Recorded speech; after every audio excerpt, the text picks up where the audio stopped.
the massive crystalline spires that had stood proudly on Velthera Prime for thousands of years began to lose their brilliant glow.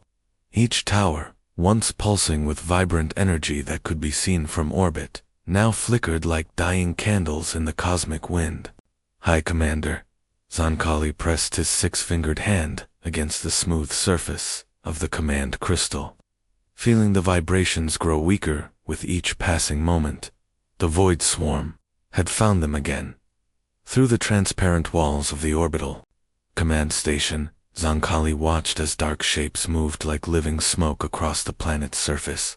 These creatures were unlike anything the galaxy had ever seen before. They did not conquer worlds in the traditional sense. They consumed them entirely, draining every spark of energy until nothing remained but cold, lifeless rock floating in space. Commander called Science Coordinator Helmeron from across the chamber. Her translucent blue form shimmered with worry as she studied the data streams flowing through the air around her. "The energy readings from Velthera Prime have dropped to 0. All communication signals have stopped." Zankali closed his large silver eyes and felt his heart sink. Velthera Prime had been home to over 2 billion Kethmori citizens. Now it was just another dead world in the swarm's wake. This made 7 worlds lost in less than 3 months. 7 entire civilizations wiped out completely. "How many of our people managed to escape?" he asked quietly. Helmeron's form flickered more rapidly, a sign of deep distress among their species. "The evacuation ships were too slow. The swarm moved faster than our calculations predicted. There were ... there were no survivors, Commander." The silence in the command chamber was heavy and painful. Other officers stood motionless at their stations, their crystalline bodies reflecting the dim emergency lighting. Everyone knew what this meant. The Kethmori Collective, which had existed peacefully for over 50,000 years, was dying. Zankali walked to the large viewing window and stared out at the stars. Somewhere out there, the Void Swarm was already moving toward their next target. Intelligence reports suggested they would reach the remaining 3 Kethmori worlds within 10 planetary rotations, maybe less. The irony was bitter. The Kethmori had always believed their technology was superior to most other species in the galaxy. Their weapons could focus pure energy into beams that could slice through asteroids. Their shields could deflect the strongest attacks from any known enemy. Their cities floated in perfect harmony, powered by crystals that converted starlight into unlimited energy. But none of it worked against the swarm. Every energy weapon fired at the creatures only made them stronger. Every shield that tried to block them was drained and absorbed. The more the Kethmori fought back with their advanced technology, the more powerful their enemies became. It was like trying to fight fire with gasoline. "Sir," spoke Communications Officer Thelicano from his station near the center of the room. "The Defense Council is requesting immediate orders. Should we prepare for evacuation of the remaining worlds?" Zankali turned away from the window. Where could they go? The collective had always kept to themselves, focusing on their own peaceful development rather than building relationships with other galactic species. They had trading agreements with a few civilizations, but no real allies. No one owed them any favors. "Open a channel to all Defense Council members," Zankali commanded. The air in front of him shimmered, and holographic images of the 3 remaining world commanders appeared. Their faces showed the same hopelessness that Zankali felt in his own heart. "My friends," he began, his voice steady, despite his inner turmoil. "We have lost Velthera Prime. All souls aboard were consumed by the swarm. Our military analysts believe we have perhaps 10 rotations before they reach our final worlds." Commander Yelthari of the Industrial World, Kethman spoke first. "Our weapons are useless against them. Every ship we send only feeds their hunger. How can we fight an enemy that grows stronger from our attacks?" "We cannot," Zankali replied, honestly. "At least, not with our current methods. We must consider other options. Evacuation. suggested Commander Pelkery from the agricultural world of Leith. Perhaps we can scatter our people across the galaxy. Some might survive to continue our species. It was a desperate plan, but it might be their only hope. The Kethmori had ships capable of long-distance travel, though not many. They could potentially save a few million of their people, leaving the rest behind to face certain death. Prepare the quantum distress beacons, Zonkali decided. Send emergency signals to every corner of known space. Perhaps some species will have mercy on refugees. Perhaps someone, somewhere, will offer our people sanctuary. Halmoran looked up from her workstation. Commander, most species barely know we exist. We have kept ourselves isolated for so long. Why would they help us now? Zonkali had no good answer for that question. The Kethmori had always believed they were better off alone, that their peaceful way of life was superior to the chaos and conflict that seemed to define the rest of the galaxy.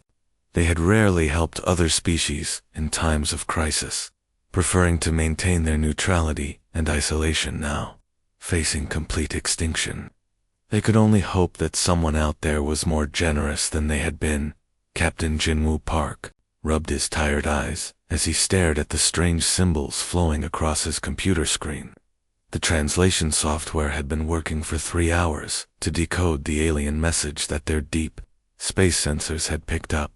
Earth's newest monitoring station, built in orbit around Mars, had only been operational for 6 months. Most days, they received nothing more interesting than old radio signals from distant stars. But this message was different. This one was asking for help. Captain, called Lieutenant Somin Lee from her station across the small control room. The translation is complete. You should read this. Jinwoo walked over to her workstation and looked at the screen.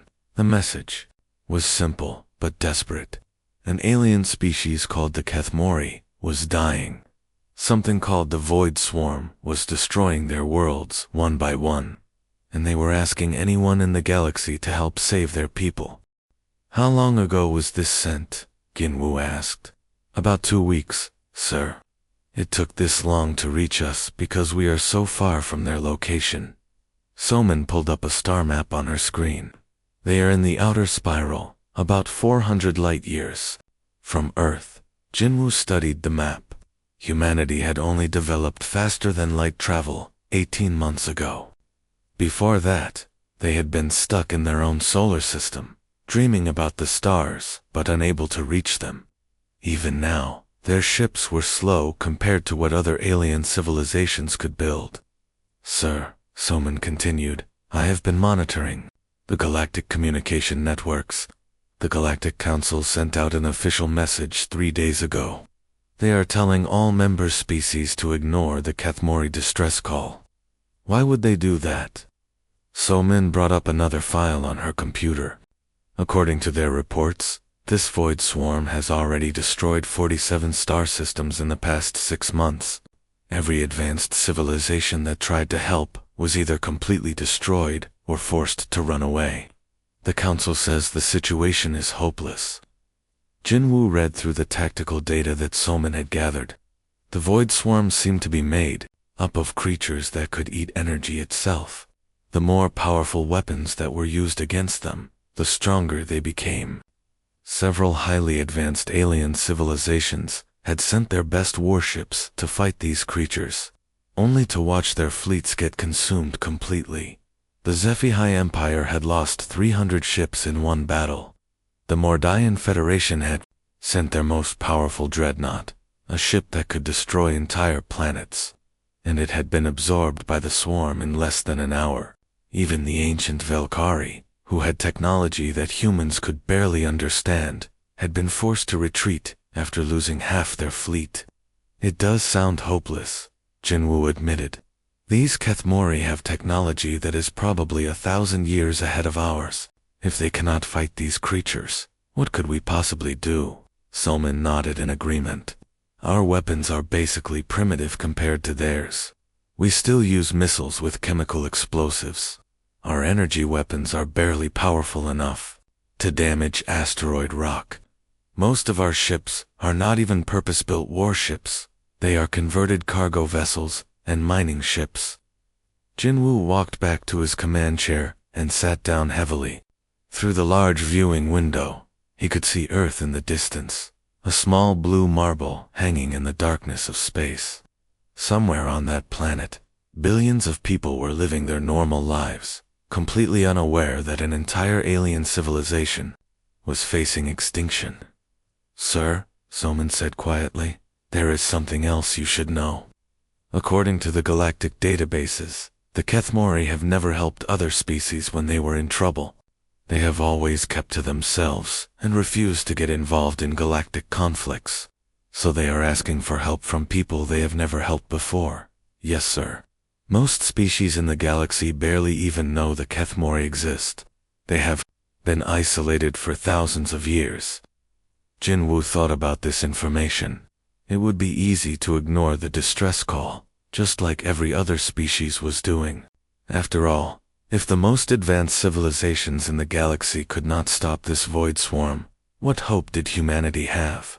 Their ships were slow, their weapons were weak, and their technology was outdated. But something about the situation bothered him. Maybe it was because he remembered reading about the old wars on Earth, when small groups of soldiers had sometimes won battles against much larger armies by using unexpected tactics. Maybe it was because he had grown up hearing stories about people who helped strangers even when it was dangerous. Or maybe it was simply because ignoring people who needed help felt wrong. Jinwoo pressed the communication button on his chair. "Get me Admiral Taehai and Choi, at Earth Command. Priority channel." Soman looked at him with surprise. "Sir, are you thinking of recommending that we respond to the distress call?" "I am thinking of recommending that we do more than just respond," Jinwoo replied. "I am thinking we should go help them." "But sir, the risk, Lieutenant. How many ships do we have that can make the journey to their location?" Somin checked her computer. "About 27 ships total, sir. Most of them are cargo vessels that have been fitted with basic weapons. Only 5 are actual military ships." Jinwoo nodded. It was not much of a fleet, but it was what they had. "Prepare a mission briefing for the Admiral. We have people to save." High Commander Zon Kali stood in the crystal control room of his flagship, watching the last defense grid around their homeworld flicker and die. The massive energy barriers that had protected Kethmori's space for centuries were being drained away, like water flowing down a drain. Below them, the dark shapes of the void swarm moved across the surface of their final stronghold world, like a black plague. "Sir, the planetary shields are down to 12%, reported Science Coordinator Halmaran. Her blue form was flickering rapidly with stress. "At this rate, we have maybe 2 hours before complete shield failure." Zonkali nodded grimly. He had already given the order to begin evacuating civilians to the few remaining transport ships. They would not be able to save everyone, but perhaps a few thousand Kethmori could escape to carry on their species somewhere else in the galaxy. The void creatures floating in space around their world looked like living nightmares. They had no solid form, appearing instead as writhing masses of darkness that seemed to bend light around them. Every few minutes, one of them would extend a tendril toward the planet's surface and drain more energy from the defense systems. With each feeding, they grew larger and more powerful. "Commander," called Communications Officer Thelicano from his station. "I am detecting spatial distortions approaching from the outer system. Something is coming out of hyperspace." Zon felt a brief spark of hope. Perhaps one of the galactic powers had changed their minds about helping. Maybe the Valkyrie had decided to send a rescue fleet after all. But when the ships emerged from their faster-than-light jump, Zonkali stared in confusion. These vessels looked nothing like the elegant, energy-based designs of advanced civilizations. Instead, they appeared to be crude metal constructions with visible weapon ports and chemical exhaust trails. "Unknown vessels detected," Helmoran announced, reading from her scanners. "Configuration is ... primitive. Material composition appears to be mostly basic metals and chemical propellants. I am not detecting any energy-based weapon systems. Who would send such outdated ships? Zankali wondered aloud. His question was answered when a voice came through their communication system, speaking in heavily accented galactic standard language. Kathmori forces, this is Captain Park of the Korean Space Navy. We received your distress call. We are here to get you out. Zankali had never heard of the Korean Space Navy, or even of humans, for that matter. But before he could respond, the strange alien ships opened fire on the void swarm, entities surrounding his world. What happened next made no sense at all. Instead of the energy beams that every civilized species used in space combat, these primitive ships launched solid objects. Metal bullets, explosive missiles, and chemical bombs flew through space toward the void creatures. Zankali expected these simple weapons to be absorbed harmlessly, just like every other attack that had been tried against the swarm. But the void entities recoiled as if they had been struck by physical blows. The solid projectiles tore through their shadowy forms, creating visible damage that did not immediately heal. For the first time since the war began, void swarm creatures were actually being hurt. Impossible, Zankali breathed, watching his sensor displays in amazement. One of the human fighter craft, much smaller than anything the Kathmori would use in battle, dove straight through a cluster of void entities. As it passed through them, it dropped what appeared to be old-fashioned incendiary bombs. The explosions created bright flames that burned in the vacuum of space, and the void creatures twisted away from the fire as if it caused them pain. "Sir, they really do not like fire," came an excited voice over the human communication channel. It belonged to a female pilot, who sounded almost cheerful, despite being surrounded by deadly enemies.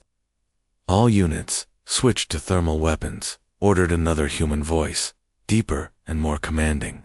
"These things feed on energy, not heat and kinetic force."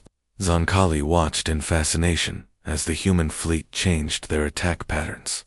Ships that had been firing explosive missiles switched to weapons that created intense heat and flame. Others began launching solid metal projectiles at high speed, using simple physics instead of complex energy manipulation.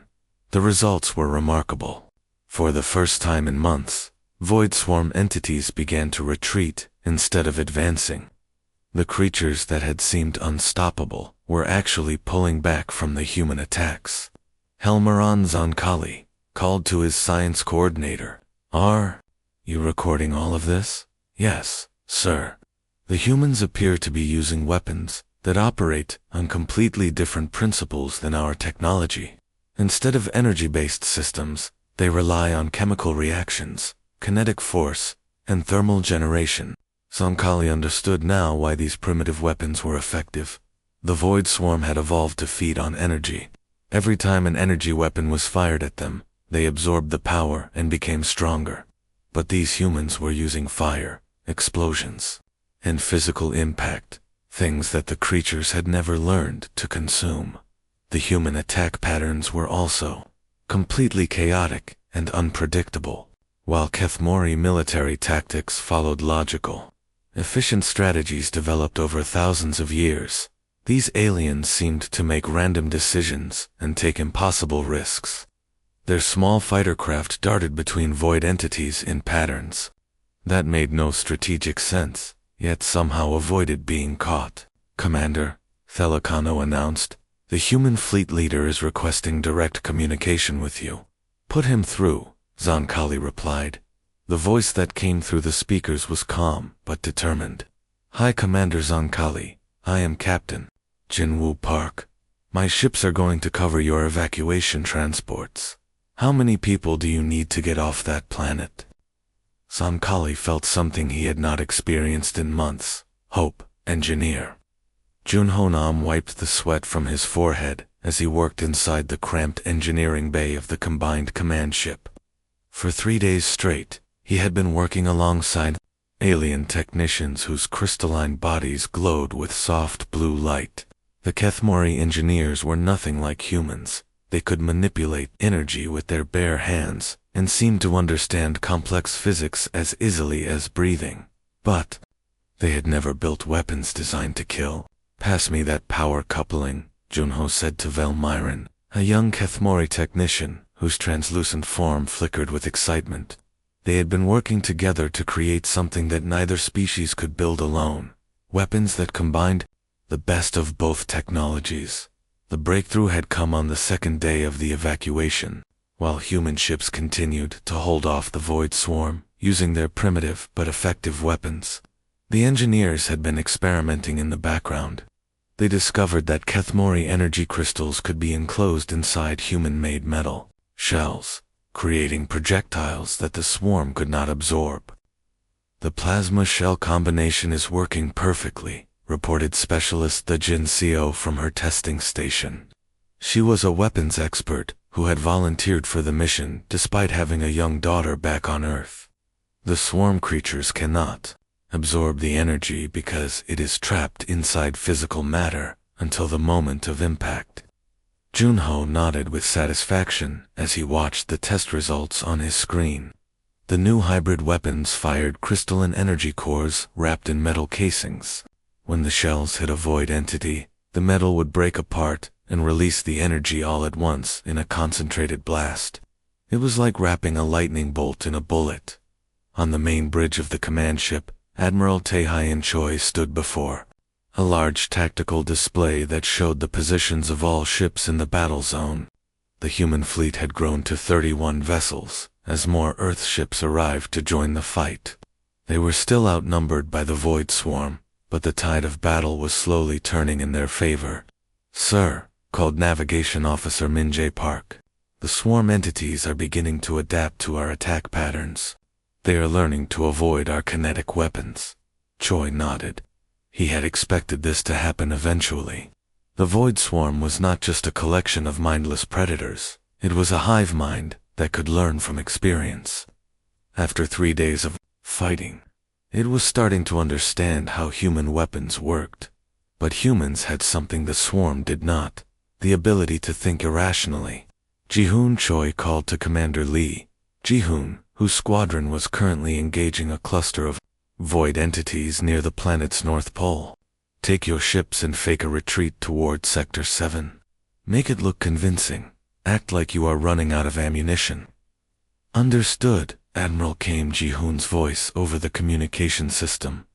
"Beginning tactical withdrawal, now." Choi watched on his tactical screen as Ji-hoon's squadron began pulling back from the void entities, firing only occasionally as if they were conserving their remaining weapons.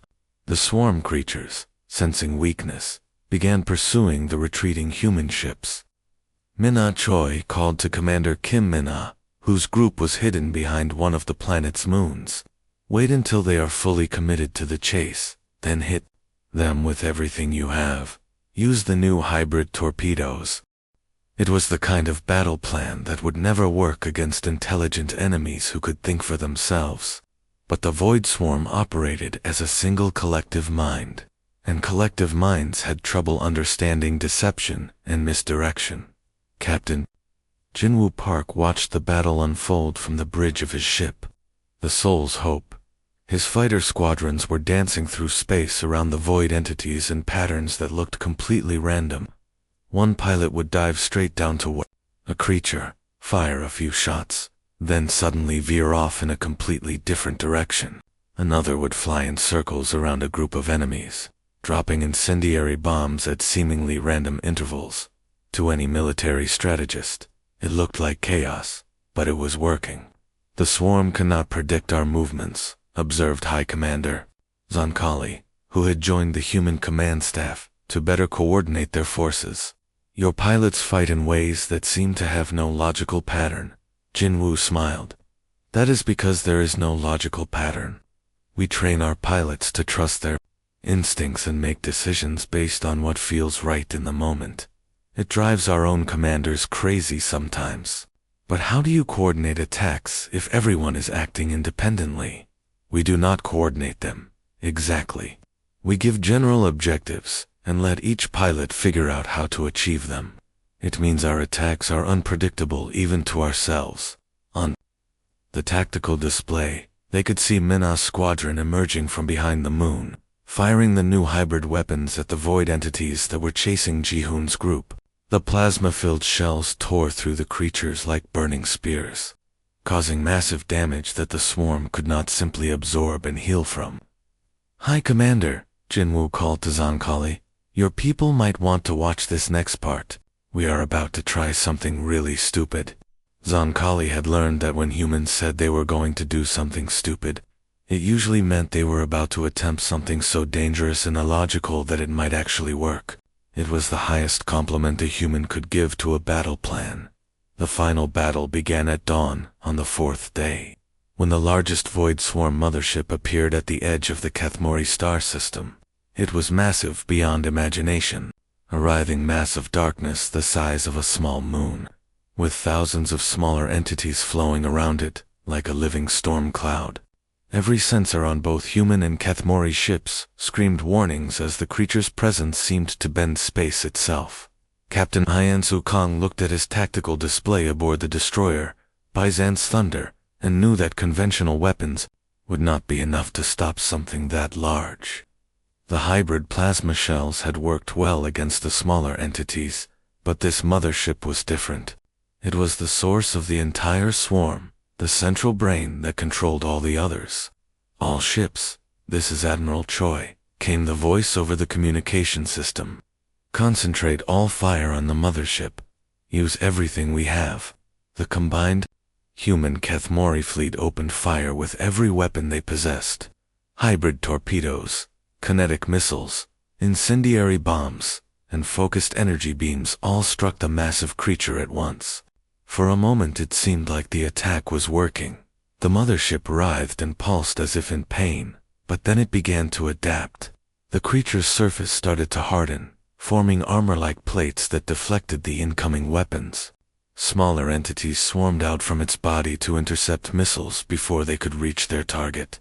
"It is learning too fast," reported Science Coordinator Helmerin from the Kethmori command ship. "Our weapons are becoming less effective." With each attack, Hyansu studied his ship's damage reports. The Bizon's Thunder had taken heavy hits from void entities during the past 4 days of fighting.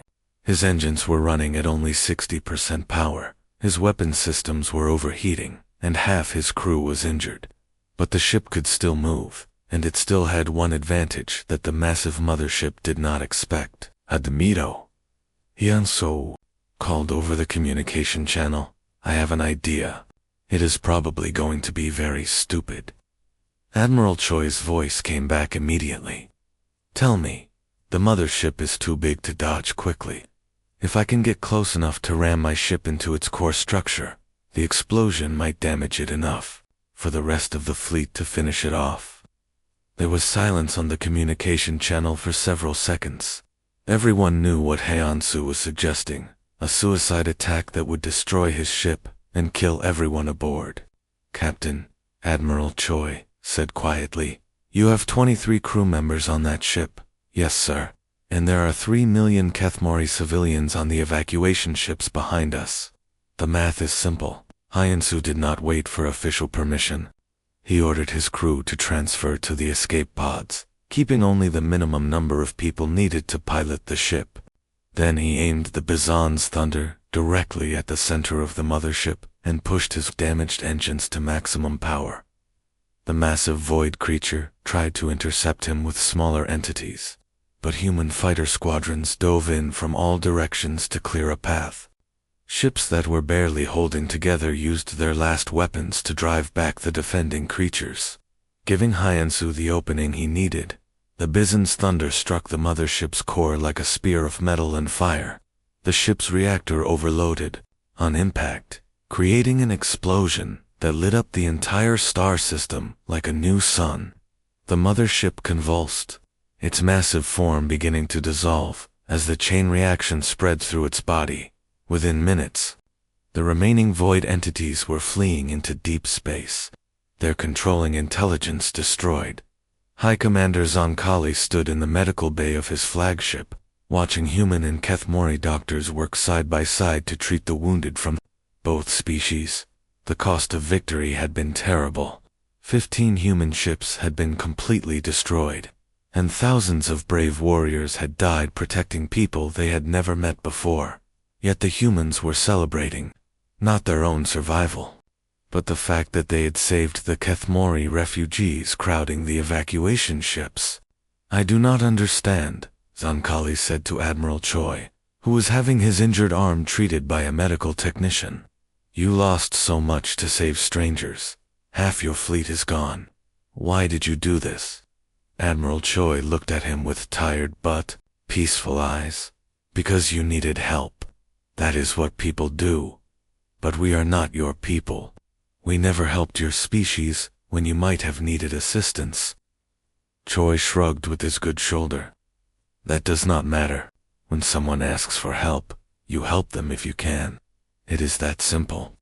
Months later, representatives from the Kethmori Collective arrived at Earth, carrying a formal invitation. Humanity was being asked to join the Galactic Council, not as junior members learning from more advanced civilizations, but as protectors of the galaxy. Their willingness to sacrifice for others, combined with their chaotic but effective fighting methods, had earned them something more valuable than advanced technology. Respect. Commander Soo-young Park, Jin Woo's younger sister, stood on the bridge of the first joint human Kethmori starship as urgent messages arrived from the Outer Rim territories. 3 more alien species were facing extinction from different threats: a machine plague, energy parasites, and something called the Silent Death. "Navigation, set course for the Andorian sector," she ordered. "We have people to save." As the ship jumped into hyperspace, Soo-young smiled. The galaxy was finally learning what Earth had always known. Sometimes salvation came not from the most advanced civilizations, but from those crazy enough to fight impossible odds for complete strangers.